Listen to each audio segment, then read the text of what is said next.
नमः शिवाय। कुछ रिश्ते हमें जोड़ते हैं, कुछ रिश्ते हमें तोड़ते हैं, कुछ रिश्ते हमें बीच मझधार में ला छोड़ते हैं। कुछ रिश्ते हैं दर्द के, कुछ रिश्ते हैं चोट के, कुछ रिश्ते हैं प्यार के पीछे छिपी खोट के।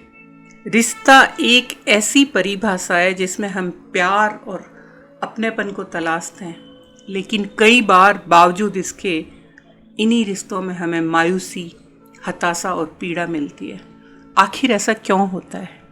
हम रिश्तों से ये आशा करते हैं कि वो पनपने में हमारी मदद करेंगे, हकीकत में वो हमारी नींव को खोखला बना देते हैं। क्या आप भी किसी ऐसे रिश्ते का अनुभव कर चुके हैं?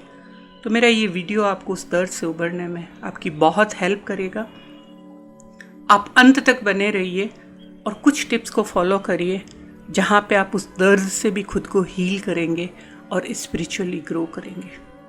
आज हम सीखेंगे उन तरीकों के बारे में कि कैसे हमें अपने आप को हील करना है और उसके साथ साथ अपने आप को कैसे स्पिरिचुअली ग्रो करना है।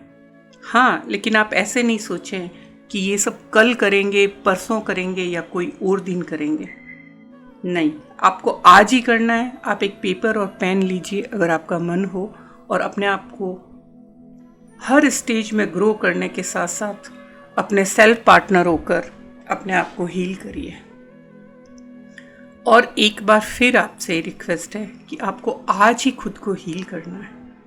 अपने आप को अच्छा करने के लिए कोई भी बहाना नहीं। चलिए अब आप पेपर पेन लीजिए और हम इसकी शुरुआत करते हैं।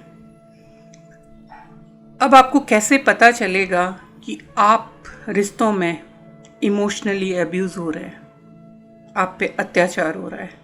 हाँ, ये जानना बहुत ज़रूरी है। आपको पता तो चले, कहीं ऐसा ना हो कि आपने ये साइकोलॉजिकल एक वर्ड सुन लिया, इमोशनल अब्यूज़, और आप सोचे मैं तो इमोशनली अब्यूज़ हो रही हूँ या हो रहा हूँ। कहीं ऐसा ना हो कि ऑफिस में आपने अपना काम पूरा नहीं किया है और बॉस ने काम पूरा नहीं करने के लिए आपको डांटा है, या आप अपने घर से अपने बड़ों को या पति पत्नी को बिना बताए कहीं चले जाते हैं और उन्हें चिंता होती है आपके लौटने पर, और ऑफिस में आपके काम नहीं करने पर जो डांट पड़ती है, उसे आप इमोशनल अब्यूज़ करना मत समझिए।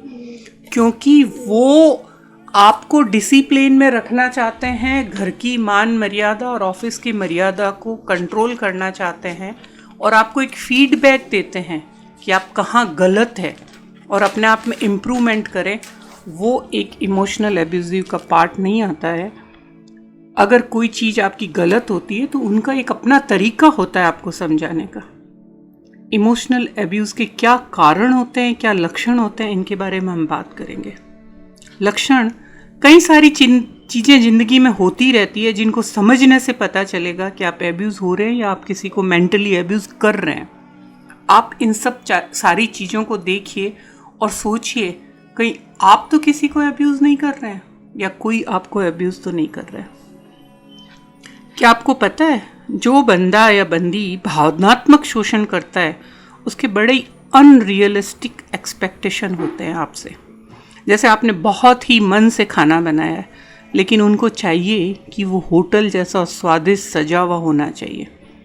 अगर आप कहीं जाने के लिए बहुत ही मन से तैयार हो रहे हैं तो वो चाहेंगे कि आपका लुक बॉलीवुड एक्टर या एक्ट्रेस की तरह होना चाहिए, या आप किसी मॉडल जैसे दिखते हो। अच्छा, अगर आपने कैरियर में कोई अचीवमेंट कर लिया तो यही सुनेंगे कि बेकार है ये सब, इतना काम और इतने से पैसे, बेकार सब काम। और वो ये चाहेंगे कि वो चाहे कैसा भी व्यवहार करें आपके साथ, लेकिन आपको रिएक्ट नहीं करना चाहिए। यानी वो आपको कुछ भी नहीं समझेंगे, सिर्फ एक वस्तु समझेंगे। उनका मन होगा तब यूज़ किया। कुछ भी कहने के बाद जब आप उनसे बात करेंगे लॉजिकली कि आपने ऐसा कहा तो उस दिन ये मुझे हर्ट हुआ, तो वो कहेंगे मैंने कब कहा था। यानी आपकी जो भी वैलिड बात है उसको पूरी तरह से इनवैलिड कर दिया जाता है। इसके कारण अगर आपकी सेल्फ एस्टीम लो है तो आप बार बार इस तरह की बातें होंगी, इस तरह के केओस होंगे, तो आप एकदम कंफ्यूज हो जाएंगे कि यार ये हर वक्त कुछ ना कुछ झमेला कर रहे हैं, कंफ्यूजन क्रिएट कर रहे हैं, और वो आपको सारे टाइम डरा के रखेंगे। इमोशनली ब्लैकमेल करना, अपने आप को आपसे सुपीरियर मानना, आपके किए हर काम में कमी बताना, आप में हीन भावना क्रिएट करना, उनके साथ जो भी गलत होता है उसके लिए आपको दोषी ठहराना। इस तरह से वो आपको कंट्रोल करना चाहते हैं। और कभी आपने उनको बता भी दिया, बताने की एक कोशिश भी कर ली कि देखो आपका ये व्यवहार मुझे अच्छा नहीं लग रहा, तो बोलेंगे नहीं मैंने तो ऐसे कुछ किया भी नहीं, तुम पागल हो, तुमको साइकोलॉजिकल प्रॉब्लम है, तुमको डॉक्टर की ज़रूरत है।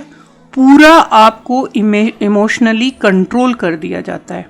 आपको फ्रेंड नहीं बनाने देंगे, आपको उनके साथ आने जाने नहीं देंगे, हमेशा आपको हीनता का एहसास करवाएंगे, आपको ऊपर उठने नहीं देंगे, आपको शर्म महसूस कराएंगे, क्योंकि इतनी ज़्यादा टोका टकी कि तुम गलत तुम गलत तुम गलत, तो लो सेल्फ एस्टीम वाला बंदा खुद को गलत समझने लगेगा। उसे लगेगा मैं ही कुछ गलत हूँ। कभी आपने उसके बारे में बोलना चाहा तो गैस लाइटिंग, आपको झुठलाने की कोशिश की जाएगी। ये इमोशनल एब्यूज़ कोई भी रिश्ते में हो सकता है, चाहे वो आपके फादर मदर हो, चाहे ब्रदर सिस्टर हो, चाहे बॉस हो, चाहे आपके फ्रेंड हो, चाहे हस्बैंड वाइफ हो, और चाहे आपने उनके लिए कितना भी अच्छा काम किया है तो वो प्रेम नहीं दिखाएंगे। इस कारण फिर आप हमेशा कंफ्यूज रहेंगे। और जब आपने उनको जब काम की ज़रूरत होती है तब वो आपको बड़े प्रेम से बातें करेंगे, बड़ी अच्छी अच्छी बातें करेंगे, मीठी मीठी, तो आप फिर टोटली ब्लैंक हो जाएंगे कि शायद मुझ में ही कोई कन्फ्यूज़न है, मुझ में ही कोई कमी है, ये तो बड़ा ही बढ़िया बंदा है, मैं ही इसके बारे में गलत सोच रही हूँ। तो बेसिकली आपको एक वस्तु की तरह ट्रीट किया जाता है। आपके सारे इमोशन हैं, इच्छाएं हैं, आप क्या करना चाहते हैं, आप कैसे आगे बढ़ना चाहते हैं, या आप लाइफ में कुछ पनपना चाहते हैं, ग्रो करना चाहते हैं, उन सब की उनकी नज़रों में कोई वैल्यू नहीं है। वो चाहते हैं आप एक चीज़ की तरह एक कोने में पड़े रहें, आपके इमोशन, आपकी भावनाएं, उन सबको आप दबा के रखें। आप बस एक वस्तु हो। और उसमें मेन गोल जो एब्यूज़ करता है उसका ये होता है कि बस आप हमेशा कंफ्यूज रहो, आपका जो सेल्फ रेस्पेक्ट है पूरा ख़त्म हो जाए, आपकी सारी एनर्जी ख़त्म हो जाए, और फिर आपको लगे कि इस रिश्ते में रहना है या इस जॉब में रहना है या मुझे यहाँ रहना है। और आप सोचो कि आपके लिए बहुत ही मुश्किल हो गया हो, लेकिन आप में वहाँ से निकलने की कोई भी एनर्जी नहीं होती। कई बार लगता है ना ऐसा कि मैं निकलूं, मैं इस रिश्ते से निकलूं, लेकिन इतनी हिम्मत नहीं है, क्योंकि वो कन्फ्यूज़न बार बार दिमाग में आता है, कहीं मैं ही तो गलत नहीं हूँ। ये बहुत ही डिफ़िकल्ट होता है और वहाँ से निकलना बहुत मुश्किल होता है। आप खुद को फंसा हुआ महसूस करते हैं। इससे कैसे बाहर निकलें कि आप अच्छा फील करें? तो मेन बात यह है कि अगर आप अपने भगवान से कनेक्ट होते हैं तो आप पर इस इमोशनली एब्यूजिव का कोई भी असर नहीं होता है, क्योंकि वो तो सब में उस परमात्मा को ही देखता है। जो व्यक्ति सब में परमात्मा को देखेगा, खुद ईश्वर से कनेक्ट होके खुद को आत्म स्वरूप समझेगा, शरीर से परे देखेगा, तो उसे कोई असर नहीं होगा।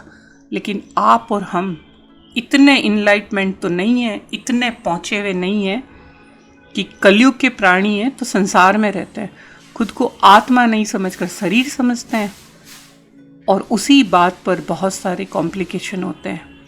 हेल्थ पर भी बहुत गलत असर होता है, इमोशनली डिस्टर्ब रहते हैं। तो इस तरह से इमोशनल एब्यूज़ के लक्षण होते हैं।